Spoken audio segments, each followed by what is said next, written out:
time it is!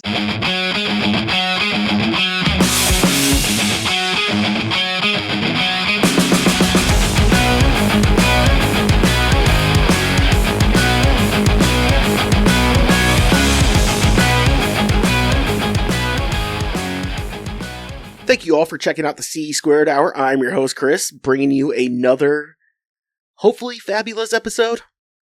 I do have to apologize to all my, starting it early, squareheads. I turned into a goddamn mess at the end of the last episode. Not the fun kind, not the usual jolly mess that I am. Not the, oh, here comes that wacky Chris off to just perform hijinks. No, I turned into a, let's put him in the cab, but tell him he's going to another bar, but we're really taking him home. That kind of mess. And I understand that, and I apologize. This is going to seem like odd timing. Truth of the matter is, I changed my diet somewhat, but didn't really change my performance drinking levels or abilities, the wrong word, but I just didn't adjust. I need to adjust that for the diet, and I believe I've started doing that. I believe I've done that. This might be, I mean, this is the first test, really. So that's where we're at that point. And I was getting on myself a little bit, with how long I've been doing this, and how fucking terrible I am at it, and how just god-awful everything else is. I'm at like 70 episodes, so that's barely over a year if I was planning on doing it weekly, so really, I'm pretty, they say it takes stand-up comedians, over 10 years to get good at it, and hey, if I'm just barely over a year of podcasting, yeah, I don't know, it's like, the days travel different on Mars or something like that. So, really, I'm not that bad for only doing this for a year. My longtime fans are also going to notice that the other seat is awful quiet right now. You're going to be thinking something sounding a bit different, and it is. The other Chris is not here this week. He's been going around trying to get meetings with the movers and shakers of the Taco Bell Corporation. Your franchise owners, your night shift managers, your all these sorts of people, trying to help them fix their tacos. Trying to make them have better tacos. Not in the way you guys are all going to be thinking about it. He wants them to have better ingredients and be healthier. No, he doesn't want that. No, it's for a completely different reason. He's been on this, for Christ, conservatively, I'm going to say he's been working on this for months, but really, I mean, this could be a year to over a decade-long crusade he's been on, if you will. Taco Bell is not good enough when you're drunk. Anyone who partied with us on 25-cent beer night knows the first stop afterwards was hitting the Jack in the Box hitting the Jack in the Box drive-thru and ordering 12 tacos apiece. With a Taco Bell right next door, there's no reason that should have been our stop. But Jack in the Box has figured out how to do drunk tacos. Chris is trying to help Taco Bell with that. They are losing thousands of dollars per franchise just by not having and any of you around a Jack in the Box who see that there's a Jack in the Box, the same parking lot, the same corner, there's a Taco Bell. So it's not the convenience thing. They're both open the same amount of time.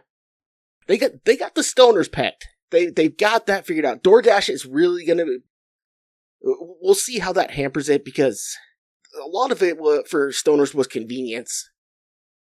There was always, within 3 left turns, there was always there was always a Taco Bell, so that's where it is.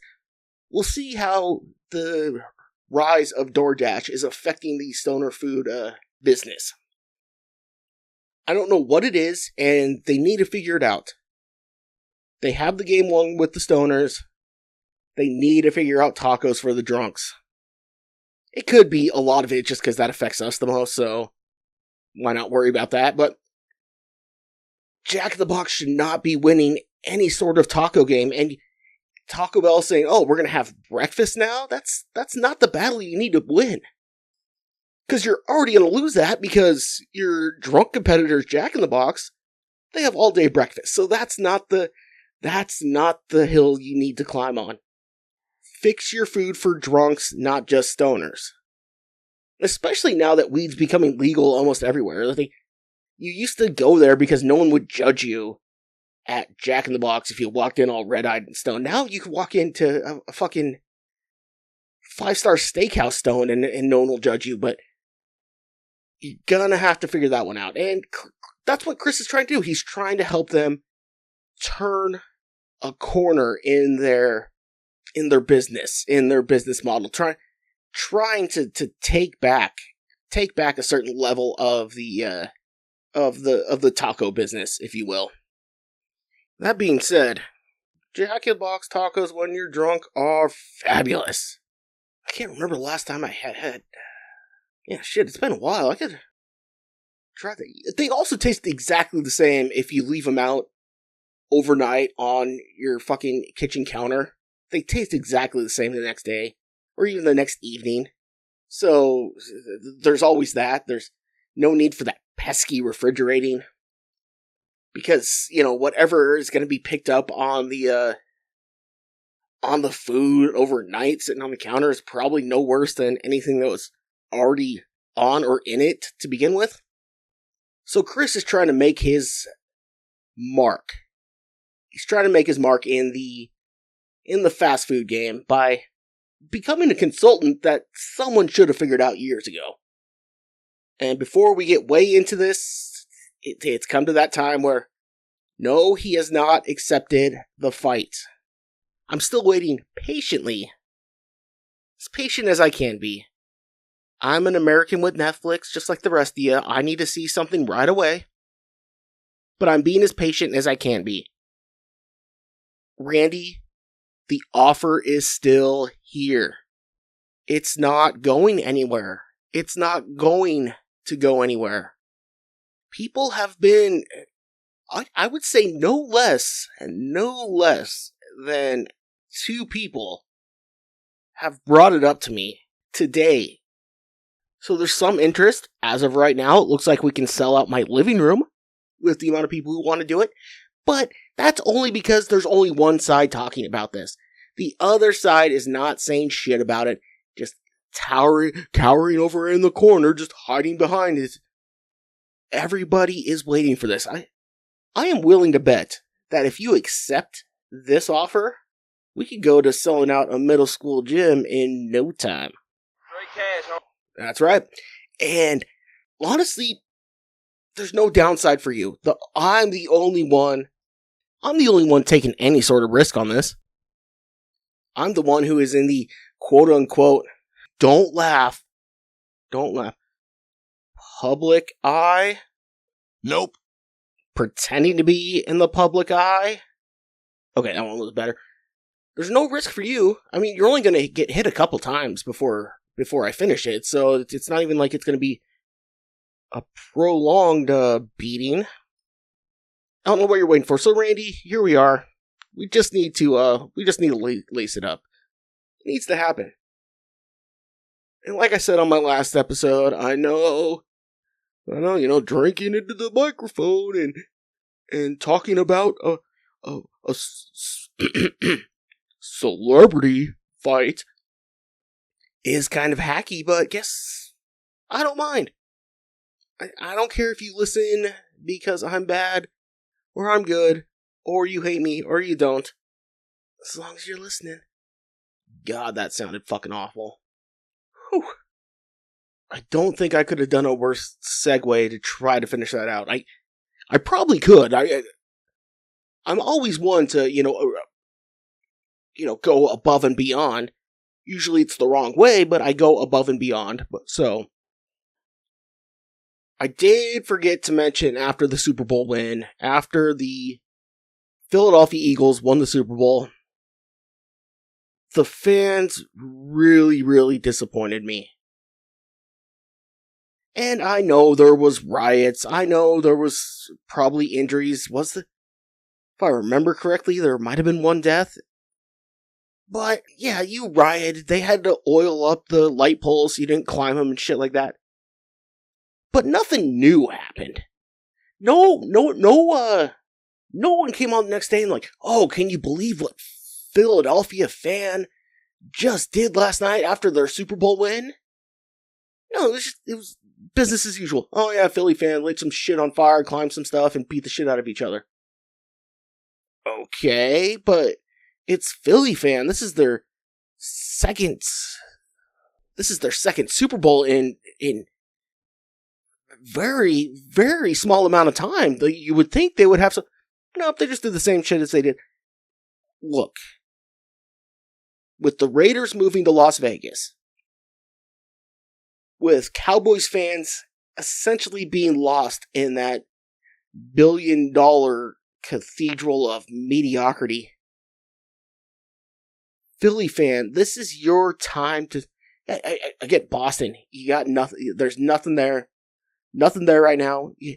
Philly, this is your chance to become legendary. You've been the best. You've been the greatest of all time. You are the greatest fans ever.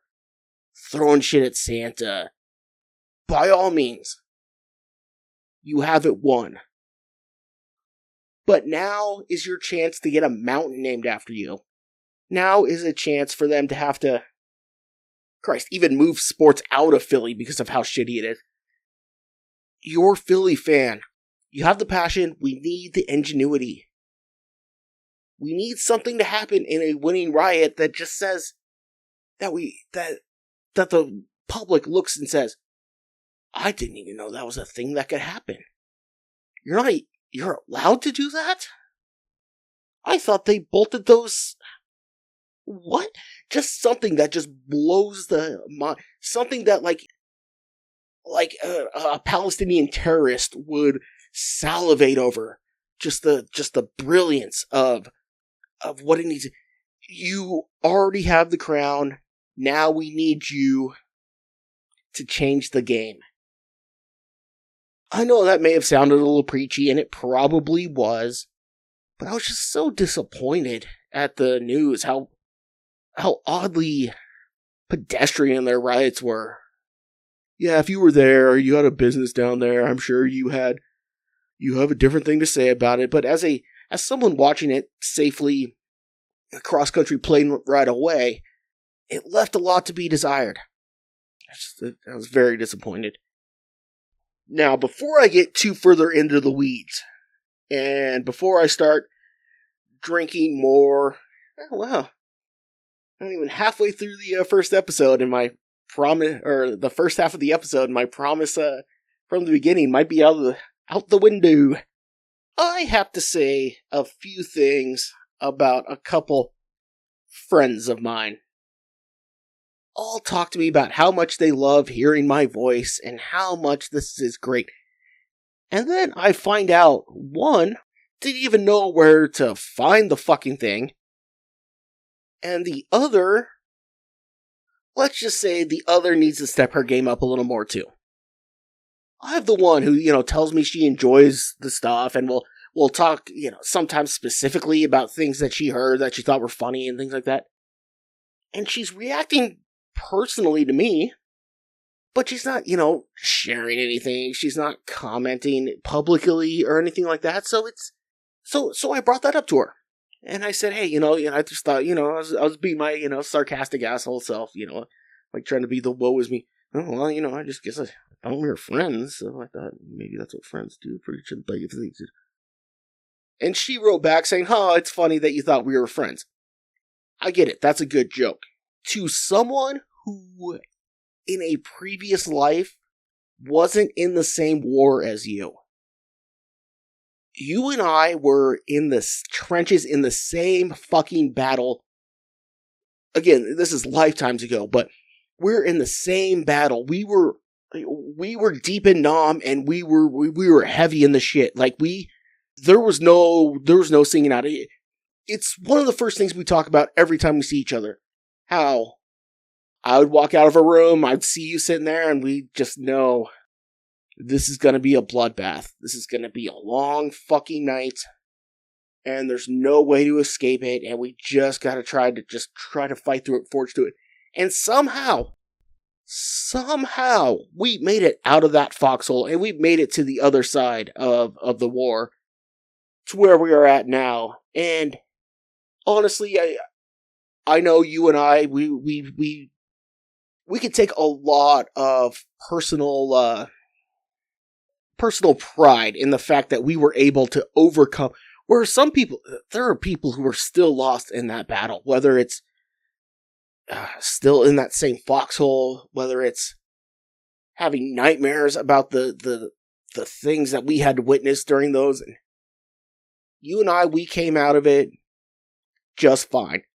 But for someone who's in that much of a battle, in that deep, the shit we had to deal with, the shit we had to see. I think I'm one of probably 2.5 people. You're not allowed to make a joke. Oh, I didn't think we were friends. Honey, you don't get to make that joke. You don't get to make the not friends joke from where we were. It just, at a certain point, at, I don't know, month 6 of the same battle every night, and just realizing it was happening every goddamn time,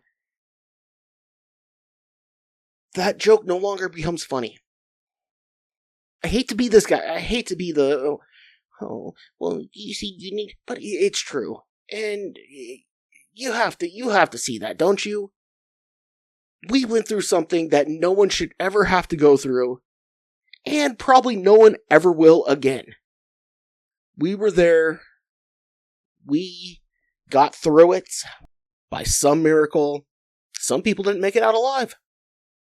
But by God, we did, and unfortunately for you, that kind of limits one of your little joking partners, or your little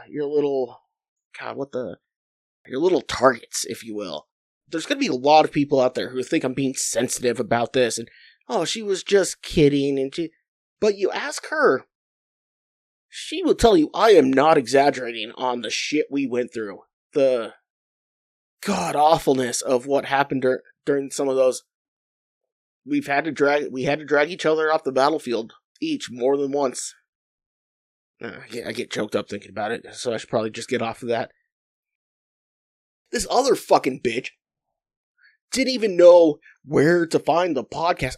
I performed one of the biggest ceremonies that could be performed for somebody. Not the circumcision. She does not have a penis. That I know of. I don't know. Who knows these? Anyway, I performed one of these, and this dumb bitch doesn't even know where to find my podcast. I had to show her. I had to send it to her specifically. I think it just goes to show you that, loyalty isn't as important to people anymore these days. History and procedure and all these things don't mean anything anymore in this high speed internet smartphone sort of life we live. It was just a weird couple days where I learned some things that I'm not a big fan of what I learned. Quite honestly, I was hurt. And then she finally says she listens to it, and all she has to do is, insult me. Oh, you sound nasally. First of all, A, I am nasally. B, how do you know it's nasally and you just haven't heard the voice of a god in your life, and now you heard it, your ear doesn't know how to accept it? Think that's more like it? Fucking enjoy the Dodgers games. I would come out and say that maybe the rest of this episode isn't just going to be me whining. You know, maybe I just got out of it. I got it out of the way at the beginning, and the rest is going to... Even as I look through my rundown, well, my sticky notes, even though it doesn't look like there's whiny things to be had, I bet I will turn this entire episode into a whine fest. Just you wait. Give me shit about nasally during seasonal allergy season. Fuck you. Well, it's official. I am as smart as a bird. Birds hate pickleball. The sound is scaring them away or doing some, according to some study, I think out of Seattle. So, birds, not only is pickleball one of the dumbest things in the world and the biggest way to show that you are a goddamn moron by playing this stupid little game, now you're hurting the environment as well. I guess basically what the study should have said, should have read, was new study shows that birds are a lot smarter when it comes to dumbass games you're trying to call a sport than people are. You stupid. I know it was a dumb headline, go fuck yourself. Wasn't making a real headline, I was bringing up a point. The best part about that whole story that I thought, and again, I didn't save it or save any notation, so I could be completely wrong about this here. But it was a study that I thought came out of Seattle. And Seattle's governor, I know Seattle's a city, not a state, governor for... Trust me, if you live in the state of Washington, you understand that joke, so... For all 6 of you that are listening, Seattle's governor made pickleball the state sport of Washington.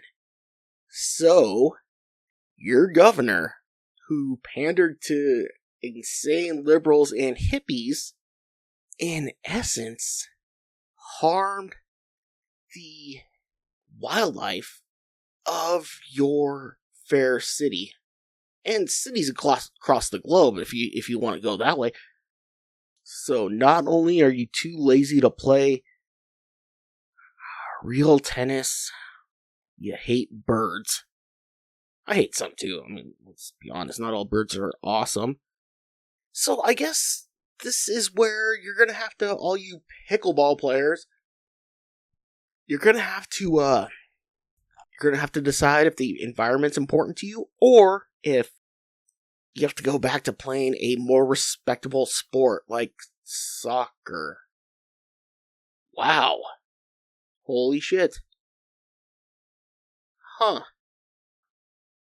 This may have been what the plan was all along. I just almost gave soccer credit for something. And if you know me, that's not very possible at all. So maybe that's the goal in this. Because they couldn't truly be trying to push across this dumbass little wiffle ball bat game as a real sport and try to turn it into something. That can't be the reason. That couldn't be.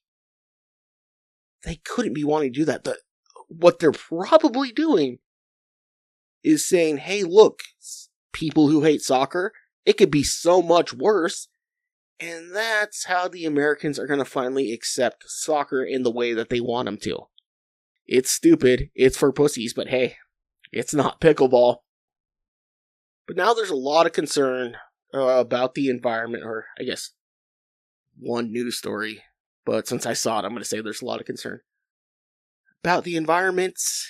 And I've already established how we fix the environment and global warming and all these things. No one wants to hear it. It's human sacrifices.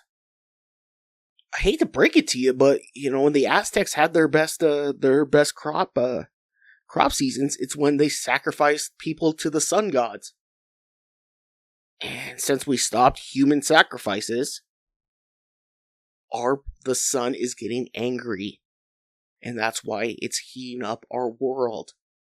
We need to give something back to the sun.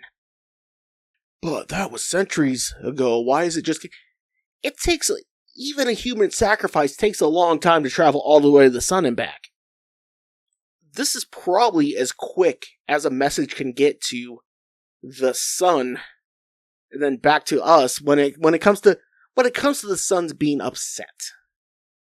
I mean, they talk about solar flares and shit, not being able to see those for months. And imagine trying to communicate in that. I wonder who the sun god switchboard operator is. Oh, you got a message coming in from Mars. They don't want the Earthlings to find the water that's here. God, such a funnier premise than the joke I made. But that's... Carbon emissions isn't gonna help. Cap and trade. Whatever. Hybrid, electric vehicles running on donkey piss. None of those things are going to help the environment. Because the sun is mad at us and we need to do human sacrifices. I, personally, not trying to answer all the questions, but since you asked me, who do we decide? Who to sacrifice? Who are... Then the questions becomes like, is this like a death penalty? Or how do we decide? What if they're not innocent? Or what if they're... Well, you can't use criminals, and I'll tell you why. Every generation or so, there is a new way to study crimes, and people get found guilty that were never thought to be guilty, and were found... So that's not a good way. So we could just get that out of here right away. Here's who we decide who to take out. Anyone who wants to become a professional pickleball player. They have nothing to add. They are worthless to our society. They are only going to bring harm the longer we let them stay in our society. I'm sorry to say, but I figured it out. A professional golfer beat one of the highest level pickleball players in the world.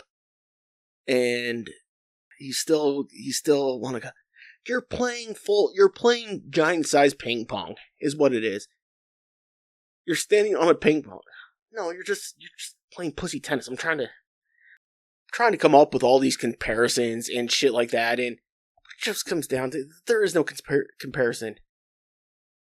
You're playing pussy boy tennis, which is already not the toughest sport.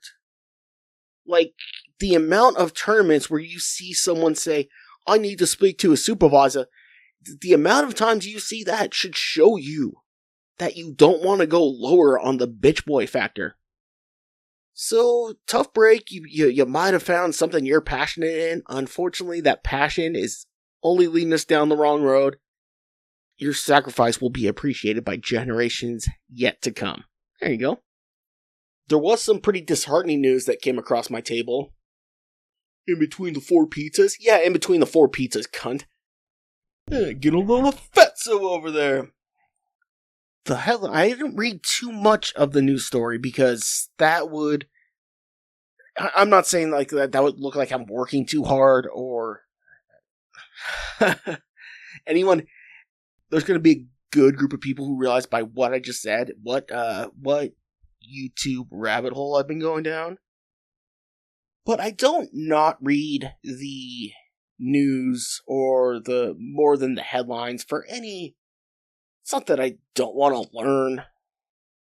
It's not that I don't feel I need to be informed. I just feel it's not laziness. I prefer my opinions to come very surface level. And the best way to do that is not read the article that you're basing your opinion on. Just look at the title and hope for the best. Anyway, it turns out Joe Rogan hates slap fighting. I think the quote on the headline was, thinks it's stupid. Joe Rogan hates slap fighting. I guess No one's perfect. I'm not sure if he actually hates it or if he's scared. Because all slap fighting is, I mean, it's human cockfighting, which is essentially what UFC is. So I don't see why that's. So I either he thinks it's stupid because, it's just people hitting each other, basically trying to knock each other out for no other reason than for. It's going to be funny. It's going to come out like that everything's predetermined, like wrestling. So, like, they know how to pull their punches, shit like that. I think it might be shining a light a little too close on what he commentates for.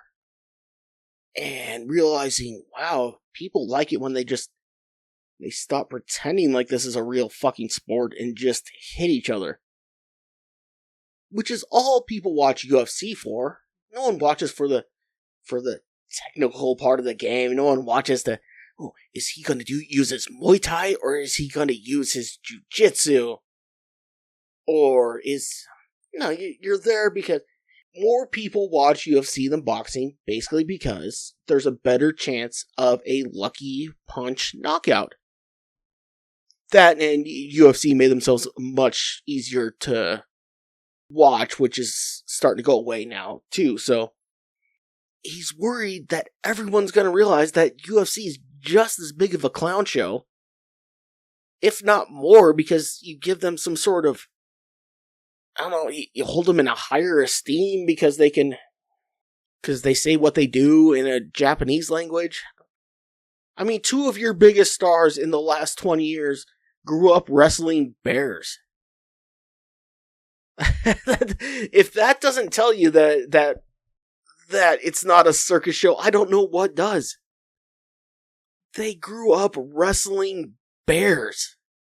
So yeah, it either means Rogan thinks that that MMA and UFC isn't a circus show like slap fighting is, or if slap fighting made him realize that, holy shit, the dumb thing I commentate for is just as bad. But like I said, he's the voice of a generation, but not even the voice of the generation can be. How's everyone loving the baseball season being back? I know there's a good amount of baseball fans that listen to my nonsense, so I know that this is gonna be worth you were waiting patiently for this. The big story this year, well, minus the superstar, not the superstar, the big name for the Padres in the playoffs, Profar is out for juicing. That's one. The biggest thing is the torpedo bats. If you don't know, in essence, they reshaped a bat, so it's like there's more room in the middle of the barrel when it's just kind of, it's more of like a cone than a like solid or a uniform measurement down the whole barrel. It's a lot of talk, but basically, if you hit the ball well, it's going to go a lot farther with these bats, is the thought. And the Yankees were all over it, and people are saying they're cheating, and how this is terrible for the game, and how this is. I've never been a Yankees fan. Probably never will be. If maybe, I don't know, they saved my firstborn from a boating accident, maybe I will be. But never been a Yankees fan, probably never will be. However, it turns out that they just found a loophole, or this bat company found a loophole in the rules for the size of baseball bats and the size and how they're supposed to be, and exploited the loophole. I am extremely conflicted because the amount that I don't like the Yankees is the amount that I love when legal loopholes get pushed through, or when, someone's let off on a technicality. I love people getting let off on a technicality. Not because, because there's too many fucking laws. It's too confusing. It's too expensive. All these things, and all these this whole barrage, and the stupid ways you can get arrested, or you can't search my vehicle unless I have 2 pairs of sunglasses on my dashboard. Then you can't. All this, the government uses so much of this convoluted and these bullshit laws that it's nice to see when, regardless of the reason, regardless of the person, it's nice to see when, Joe Schmo gets one back and gets let off on a technicality because the prosecution, who done this 400 fucking times, didn't tell a juror not to smoke or something. But the Yankees just found a dumb loophole, and that's all it was.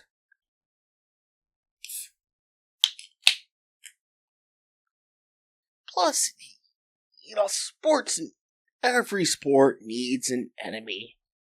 Everyone hates the Yankees. It used to be the Patriots, but now everyone hates the Chiefs. So just finding another way to hate the enemy, I think it's ultimately good for the game. But the greatest part about it, and I might be stepping on my toes here a little bit, because I said the greatest part is, I love when people find legal loopholes, which I do. But the 1B is listening to all the people whine and cry and complain about these new bats and how could they get away with it, and they're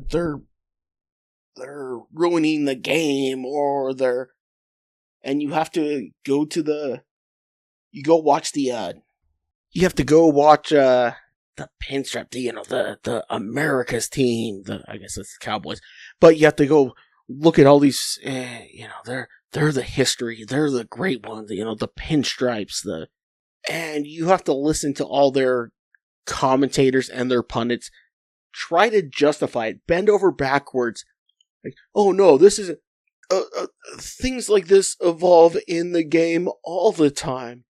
Things like this are bound to happen. When you know that this same fan base, this same commentating base, group, I don't know. If this happened anywhere outside of the Bronx, would be up in arms. Look at those jerseys hanging in our rafters.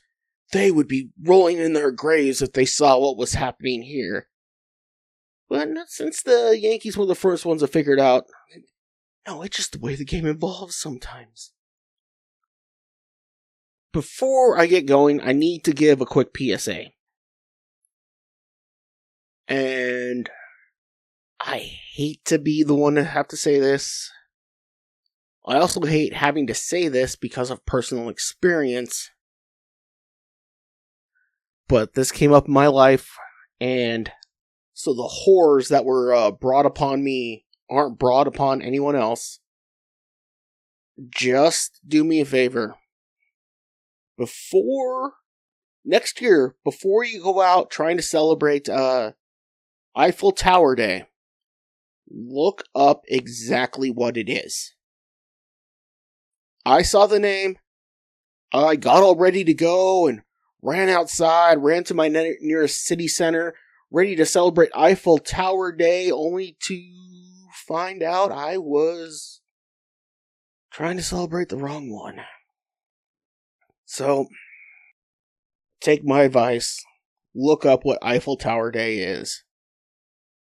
It's not what half of you think it is. Well, that's probably going to do it for what I have here. I don't know, I was kind of all over the place and trying to fuck with my equipment, trying to make it sound better, so who knows how much of this recording is actually gonna be there, and how much is gonna be cut out because of my obnoxiousness. I like that one. So, I want to thank everyone who listens. I know there are some of you who do, and some of you who do. Wow. But beginning and ending a podcast, I need to figure out how to do that shit, because I get lost both sides. I just need to clap and say, I don't know. Anyway, I want to thank everyone for listening.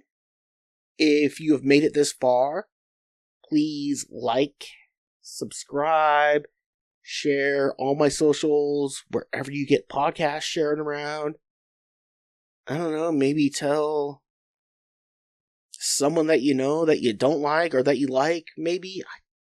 Whatever you want to do, just try to get more people listening to this, and I won't feel like I'm wasting my goddamn time when I'm in this room.